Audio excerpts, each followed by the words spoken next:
Welcome to Cryptid Monologues. Let's dive into a world where myths meet imagination. Here we unravel chilling tales of cryptids, Bigfoot, Wendigos, Dogmans, skinwalkers, and more. These stories are crafted to ignite your imagination.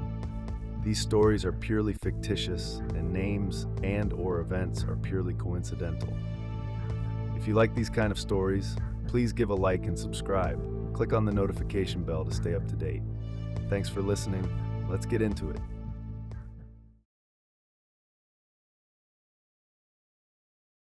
Part 3: A Visit to the Camp. The days following the grizzly bear attack brought a sense of uneasy quiet to the camp. Etienne and Tahoe resumed their routine of checking traps and preparing furs, but the wilderness seemed heavier, as if the land itself were watching. Etienne, however, welcomed the monotony.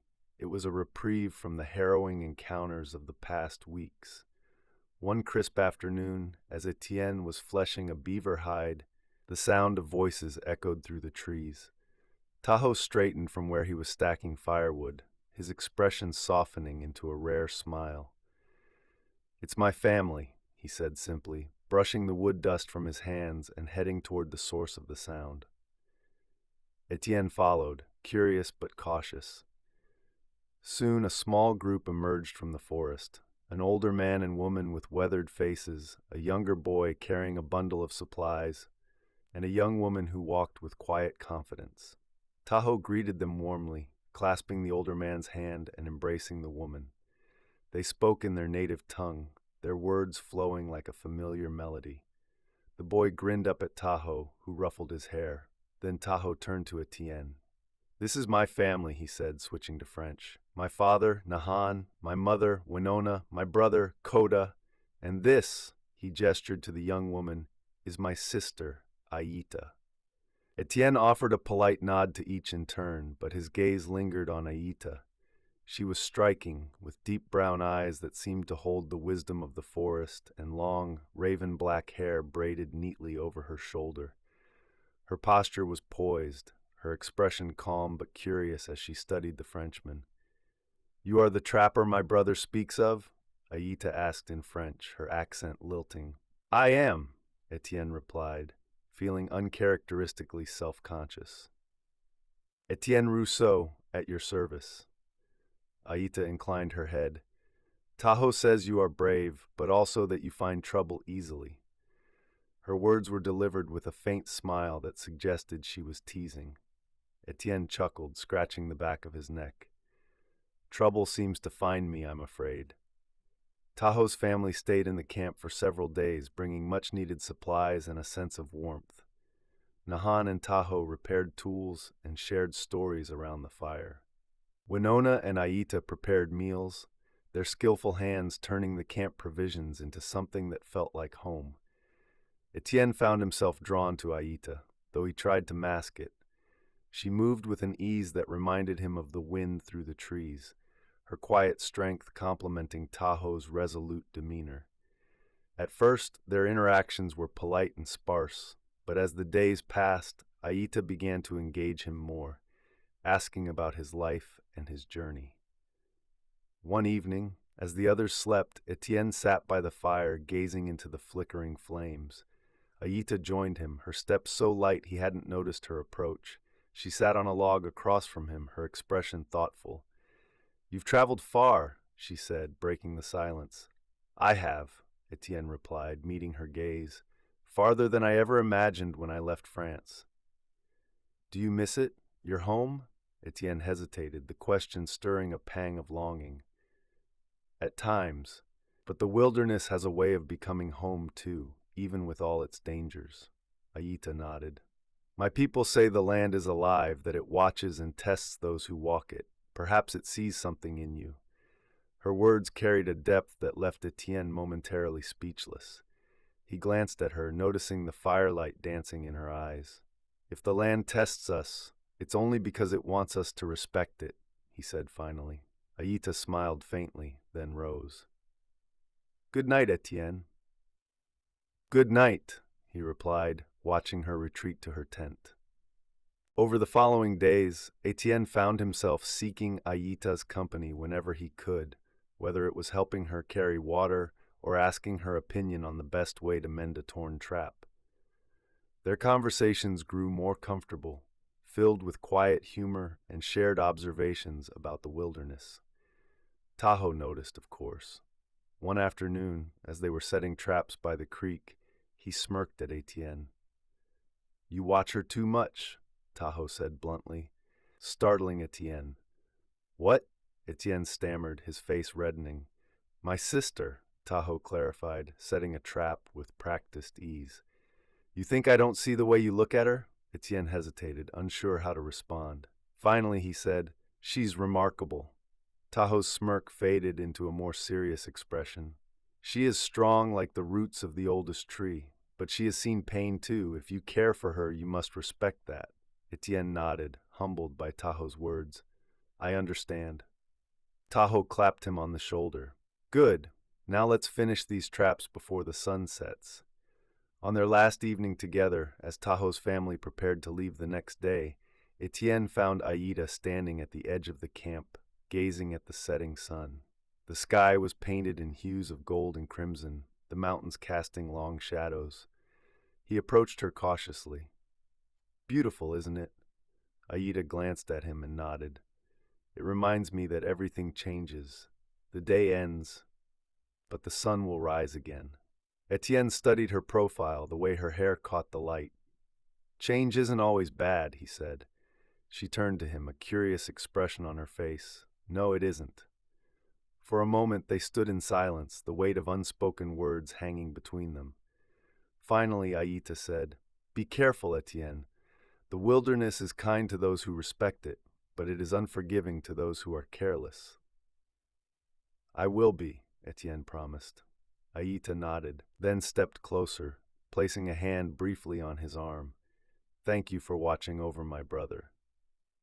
Before he could respond, she walked away, leaving Etienne standing alone under the vast, star-speckled sky.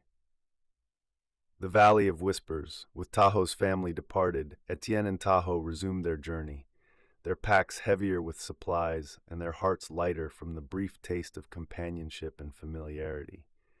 But as the wilderness reclaimed them, the mountains seemed to close in, their silence pressing like a weight on their shoulders. The two men pushed deeper into the Rockies, following trails that grew narrower and more perilous. Days passed in grueling rhythm, hiking through dense forest, crossing frigid streams, and climbing treacherous ridges. Etienne's muscles burned and his boots were worn thin, but the promise of the valley they'd heard about from other trappers kept them going. "Some call it the Valley of Whispers," Tahoe said one evening as they set up camp under a canopy of pine trees. Etienne glanced up from where he was coaxing a fire to life. "Why that name?" Tahoe shrugged, his expression pensive. "They say the wind carries voices there. Some claim they're spirits, others say it's just the mountains playing tricks. But all agree, the valley is rich with game." Etienne nodded, though unease prickled at the back of his mind.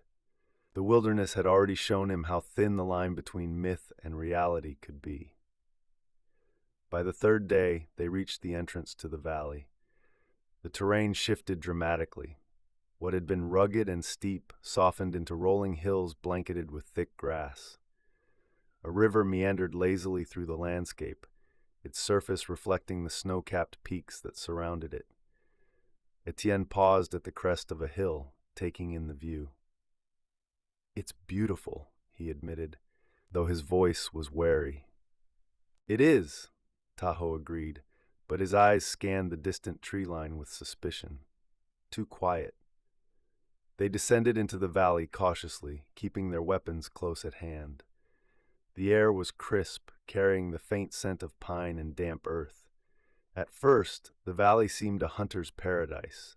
Tracks of elk and deer crisscrossed the ground, and beaver dams dotted the riverbanks.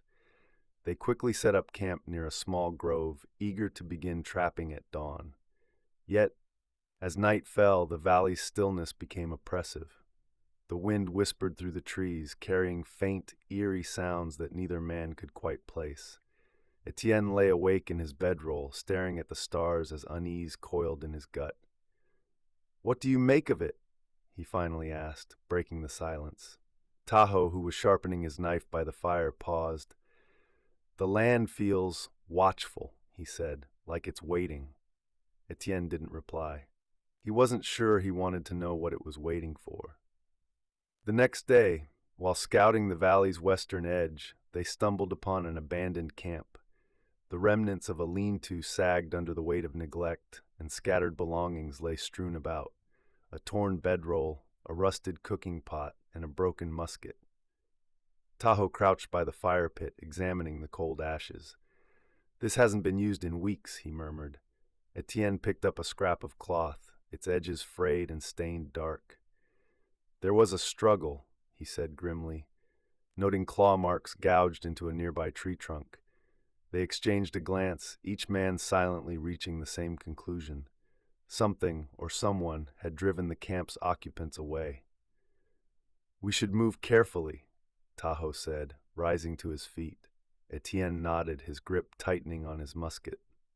The first signs that evening, as they prepared to check their traps, the whispers began. At first, Etienne thought it was the wind, but as he and Tahoe walked along the riverbank, the sound grew clearer, low, indistinct voices murmuring just out of reach. "Do you hear that?" Etienne asked, his voice low.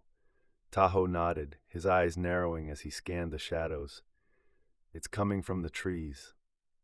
They stopped, listening intently. The voices faded, replaced by the rustling of leaves. But the feeling of being watched remained, pressing down on them like a tangible weight. When they returned to camp, they found their supplies disturbed.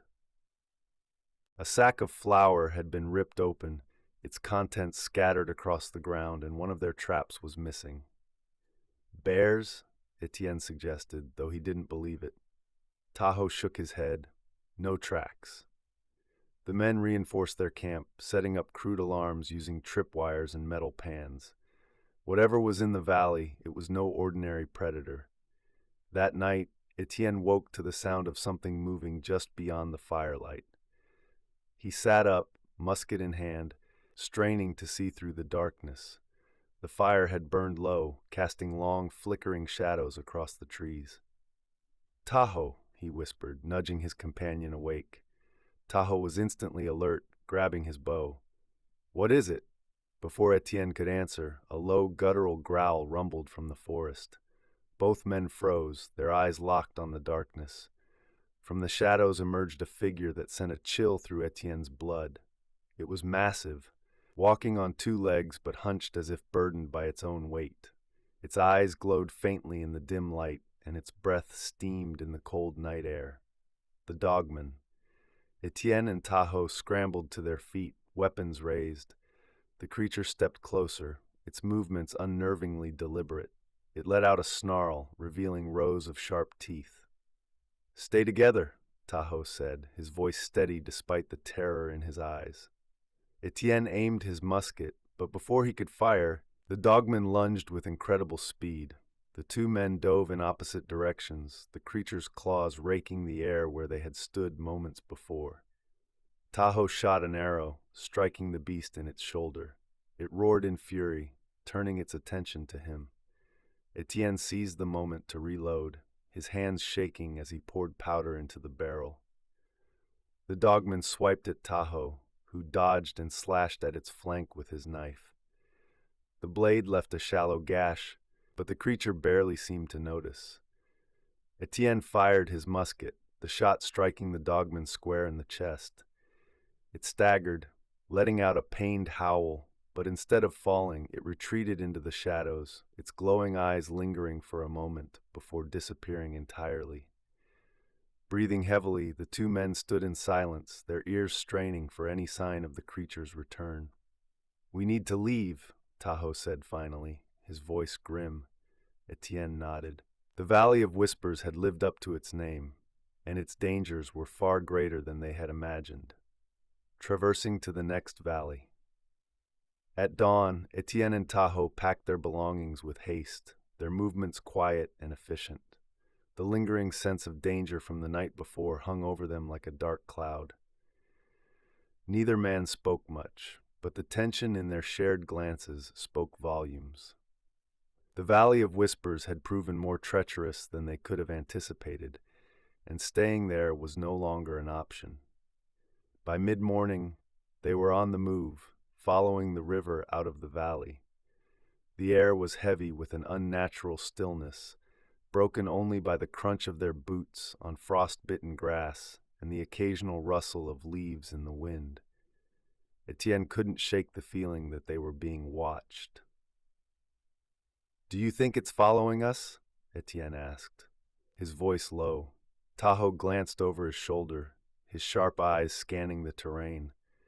"If it wanted to attack again, it wouldn't wait. It's toying with us, I think." The thought sent a shiver down Etienne's spine. He tightened his grip on his musket, his thumb brushing the cold steel barrel as they pressed onward. The route to the next valley was far from straightforward. The trail climbed steeply, winding through narrow ridges and dense thickets of pine. At one point, they were forced to scale a rocky outcrop, their packs weighing them down as they scrambled over jagged stone. The higher they climbed, the thinner the air became, making every step a struggle. Etienne paused to catch his breath, glancing back at the valley below. It looked peaceful from this height, its river glinting in the sunlight like a silver ribbon. But the beauty was deceptive. He knew what lurked within its shadows. "Not much farther," Tahoe said, pointing to a ridgeline ahead. Beyond it lay the next valley, one the other trappers had described as fertile and abundant with game. They reached the summit by late afternoon, the sun casting long shadows across the landscape. Etienne stopped to take in the view. The new valley stretched before them, its golden meadows and dark forests framed by towering peaks. A herd of elk grazed in the distance, their silhouettes stark against the fading light. "It looks promising," Etienne said, his voice tinged with cautious optimism. Tahoe nodded but remained wary. "We'll set camp near the tree line, close enough to the river but not exposed." As night fell, they found a sheltered spot at the base of a rocky bluff, surrounded by pines that offered some protection from the wind. They built a modest fire and prepared a simple meal of dried meat and boiled roots and bannock. For the first time in days, the evening passed uneventfully. There were no strange howls, no eerie whispers carried on the wind. Etienne began to relax, though his musket remained within arm's reach as he stretched out by the fire. "This place feels different," he said, glancing at Tahoe. "Safer, maybe." Tahoe poked at the fire with a stick, sending up a spray of sparks. "Don't let your guard down. We don't know what's out there yet." Etienne nodded, knowing Tahoe's caution was well-founded.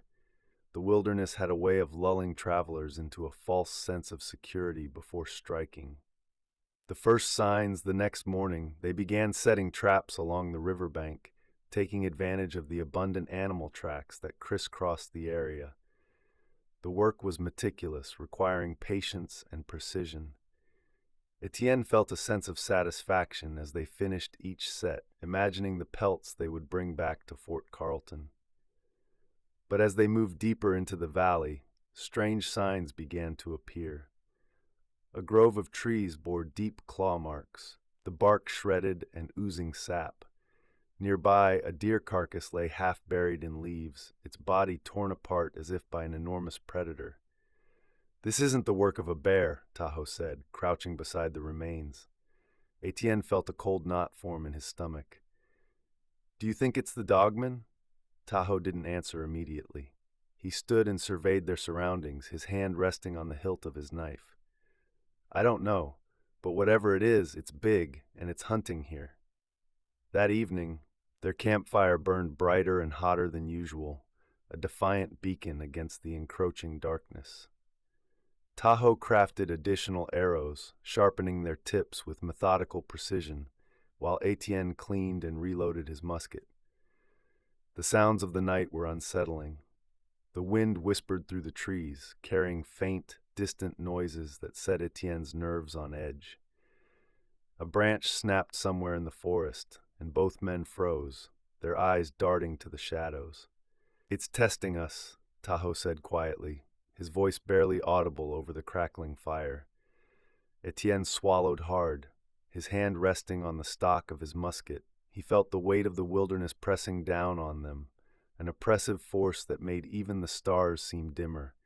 They sat in silence for hours, their senses heightened, waiting for a threat that might never come, or might already be upon them. As dawn broke, Etienne and Tahoe packed their gear and ventured further into the valley, determined to uncover its secrets.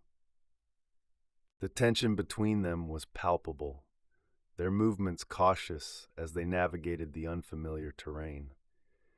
Though the valley seemed idyllic on the surface, it was clear that something lurked beneath its serene exterior. As they worked to expand their trap lines, both men couldn't shake the feeling that they were not alone. The new valley promised opportunity, but it also held dangers they had yet to fully understand.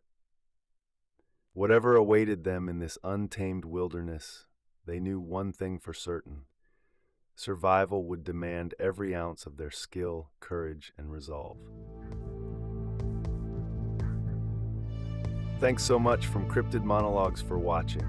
If you enjoyed this video, don't forget to hit that like button and share your thoughts in the comments below.